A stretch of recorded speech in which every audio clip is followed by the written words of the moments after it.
What's up everyone? How to get the long-distance maneuvering module in the first Descendant. In order to get long-distance maneuvering module in the first Descendant, players can utilize several methods, primarily focusing on specific missions that offer a chance to drop this module. There are a few methods of farming the long-distance maneuvering module, and here are all of the activities that drop the long-distance maneuvering module.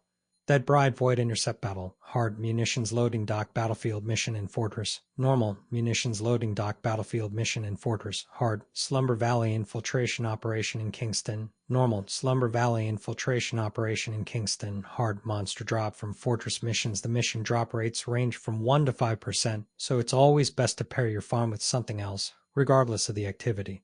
The long-distance maneuvering is a grapple module that modifies its range to 25 meters but increases the base charge time from 5 seconds to 6 seconds. You can decrease the charge time and increase the maximum module capacity by enhancing the module. It's a decent alternative to the mid-air maneuvering module, especially in void intercept battles. Since mid-air maneuvering allows you to grapple without connecting to a structure, it can be more difficult to remove a boss's parts. If you always remove parts or have an absolute curse module, long-distance maneuvering might be a better option. That's it for the video. Thank you.